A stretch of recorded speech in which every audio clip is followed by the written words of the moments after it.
15,000 Roman soldiers marched into a fog-shrouded valley at dawn. 3 hours later, not one of them walked out alive. This wasn't battle, it was butchery. And Hannibal orchestrated every second of it like a maestro conducting a symphony of death. Spring 217 BC. Hannibal had been in Italy for 6 months, and Rome was learning a terrible lesson. This wasn't going to be a conventional war. The young Carthaginian commander had already defeated a Roman army at the Battle of Trebia, using tactics that exploited Roman predictability and pride. Now Consul Gaius Flaminius commanded a fresh army of 25,000 men, 4 legions plus allied troops. Flaminius was everything dangerous in a Roman commander: proud, ambitious, politically connected, and absolutely certain of Roman military superiority. He'd built his career on victories against Gauls in northern Italy. He viewed Hannibal as just another barbarian who needed to be crushed. More importantly, Flaminius was furious. Hannibal had deliberately ravaged the consul's home region, burning villas and farms, destroying property, making the devastation as visible as possible from Roman camps. It was a calculated insult, a provocation designed to trigger exactly the response it got. Hannibal understood Roman psychology better than Romans understood themselves. Roman commanders, especially ambitious ones like Flaminius, couldn't tolerate being humiliated. They would prioritize vengeance over caution, immediate action over careful planning. So Hannibal marched his army past Flaminius's position with deliberate slowness, leaving his flanks exposed in ways no competent general would normally risk, burning and looting in full view of the Roman camps. He was daring Flaminius to attack, challenging him, making it impossible for a proud Roman consul to do anything except pursue aggressively. If you want to see how psychological manipulation can be as deadly as any weapon, hit that subscribe button now. Because what Hannibal does in the next 24 hours will demonstrate that winning battles isn't about having more soldiers. It's about understanding your enemy better than they understand themselves. Flaminius took the bait exactly as Hannibal predicted. Against the advice of his senior officers, against basic military prudence, against every principle of cautious generalship, he ordered his army to pursue Hannibal immediately. No careful scouting of the route ahead. No waiting for the second consular army that was marching to join him. No establishing secure supply lines or fallback positions. Just rapid, aggressive pursuit to catch the Carthaginians before they could escape. His officers argued. They pointed out that Hannibal might be deliberately luring them into a trap. They suggested waiting for reinforcements. They recommended sending scouts to reconnoiter the terrain ahead thoroughly. Flaminius overruled every objection. He accused cautious officers of cowardice. He argued that Rome's honor demanded immediate action. He reminded everyone that the longer they waited, the more Italian territory Hannibal could ravage. But beneath the rhetoric was simple, human emotion. Flaminius wanted to be the consul who defeated Hannibal. He wanted the triumph, the political capital, the glory. And he wasn't about to share that glory with another consul by waiting for reinforcements. So the Roman army marched north along the eastern shore of Lake Trasimene, following reports of Hannibal's movements, chasing an enemy that seemed always just out of reach. Lake Trasimene sits in a valley surrounded by hills. On one side, the lake itself, deep, cold, and in 217 BC much larger than it is today. On the other side, steep hills covered with vegetation. Between them, a narrow trail that hugged the lakeshore. It was a confined space. An army marching through had to stretch out into a long, vulnerable column. Communication between vanguard and rearguard was difficult. Deploying from marching order into battle formation was nearly impossible in such restricted terrain. In other words, it was perfect for an ambush. Hannibal had scouted the area carefully. He understood that a Roman army pursuing him would almost certainly take this route. It was the most direct path, and Flaminius was predictable in his aggressive directness. So Hannibal made his preparations. He marched his army through the valley, then doubled back and positioned his forces in the hills on both sides of the trail.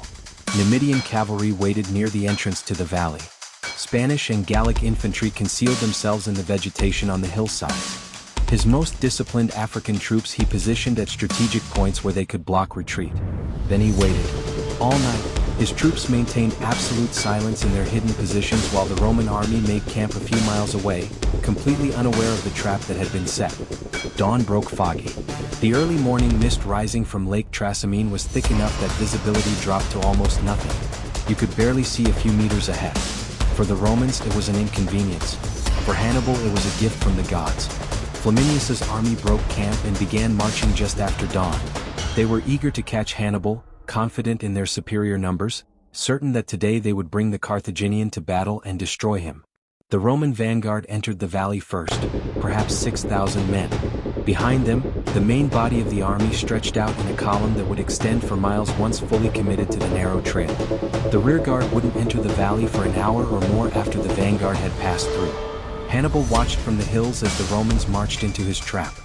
He waited until the vanguard had moved deep into the valley and the main body was fully committed. The rearguard was just entering. The Romans were spread out, unable to support each other, their formation dictated by geography rather than tactical choice. Perfect. Hannibal gave the signal. Thousands of warriors poured down from the hills, screaming, catching the Romans completely unprepared. The fog made coordinated response impossible. Roman soldiers couldn't see their officers, couldn't see the enemy except when they were close enough to kill, couldn't understand the scope of what was happening. In the vanguard, Roman troops tried to turn and face their attackers. But they were surrounded, with the lake on one side and Carthaginian warriors attacking from the hills on the other. Some Roman units tried to form defensive positions, but the fog and terrain made formation impossible. The center of the column heard fighting ahead and behind but couldn't see anything through the mist. They didn't know if they were being attacked or if this was just a skirmish with scouts. By the time they understood they were surrounded, it was too late to form organized resistance. Panic spread like wildfire. Roman discipline, normally Rome's greatest military advantage, collapsed in the confusion. Units fragmented. Men broke and ran, only to find themselves trapped against the lake or running into more Carthaginian forces in the fog. Some Romans, driven by desperation, plunged into the lake trying to swim to safety. Weighted down by armor and equipment, most drowned. Others tried to fight their way out and were cut down. A few fought back-to-back in small groups, selling their lives as dearly as possible, but they were surrounded and slaughtered. Comment below, can brilliant tactics overcome numerical disadvantage? Because in the next hour, Hannibal is going to prove that positioning matters more than numbers, and surprise is deadlier than strength. Consul Flaminius, somewhere in the chaos, realized his army was being annihilated. He tried to rally his troops, tried to organize a defensive position, tried to do anything to stop the collapse. According to sources, he fought bravely, personally leading charges to break through Carthaginian lines and create escape routes for his men. A Gallic warrior named Ducarius, who had personal reasons to hate Rome, recognized the Roman consul by his armor and equipment. Ducarius and his comrades specifically hunted Flaminius through the fog and confusion. When they found him, they killed him. Some sources say Ducarius himself struck the killing blow, others that it was a coordinated attack by multiple warriors. With Flaminius dead and no clear chain of command in the chaos, whatever slim hope remained for organized Roman resistance evaporated completely. Every man was fighting for himself, trying to survive, trying to escape, knowing that surrender to an enraged barbarian army probably meant death anyway. From first contact to final collapse, approximately 3 hours. 15,000 Romans dead in the valley. Most of the rest captured, they'd been driven into the lake or surrounded and forced to surrender. Only a few thousand escaped, mostly cavalry who'd managed to break through before the trap fully closed. Hannibal's casualties were minimal. Perhaps 1,500 men, mostly taken during the final stages when isolated groups of Romans fought to the death rather than surrender. When the fog finally lifted around midday, the valley was carpeted with corpses. The lake shore was red with blood. Armor, weapons, and equipment lay scattered across miles of trail. Bodies floated in the lake. The scene was so apocalyptic that even Hannibal's hardened veterans were reportedly shocked by the scale of the slaughter. It was the most perfect ambush in ancient military history. Hannibal had annihilated an entire Roman consular army in 3 hours using terrain, weather, psychology, and tactics so perfectly coordinated that the result was never in doubt once the trap was sprung. News reached Rome within days. Another army destroyed. Another consul dead. Hannibal rampaging unchecked through central Italy, having now defeated 2 consular armies in 6 months. Panic spread through the city. But alongside panic came something remarkable, stubborn, prideful, almost insane determination. Rome's Senate made a decision that would define the rest of the war. They would not surrender. They would not negotiate. They would continue fighting no matter the cost. They appointed Quintus Fabius Maximus as dictator, a temporary position with absolute authority granted during emergencies. Fabius understood that Rome couldn't keep fighting Hannibal the traditional way. Every time they met him in open battle, they lost catastrophically. So Fabius proposed a new strategy: Don't fight Hannibal directly. Shadow his army. Harass his foragers. Destroy supplies. Attack his allies. Fight a war of attrition, using Rome's superior resources to slowly bleed Hannibal's army. It was brilliant strategy, patient, unglamorous, designed to frustrate an enemy who needed decisive victories to keep his coalition together and his supplies flowing. But it was also politically unpopular. The Roman people, humiliated by repeated defeats, demanded action. They demanded a general who would face Hannibal and defeat him properly, not just delay and avoid and wait. They wanted vengeance. They wanted glory. They wanted someone to prove that Rome was still the dominant power in Italy. Within a year they would get their wish.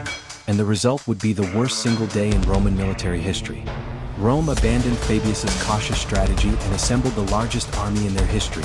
87,000 men, 8 full legions plus allies, commanded by 2 new consuls determined to crush Hannibal through overwhelming force. The battle that followed would be called Cannae.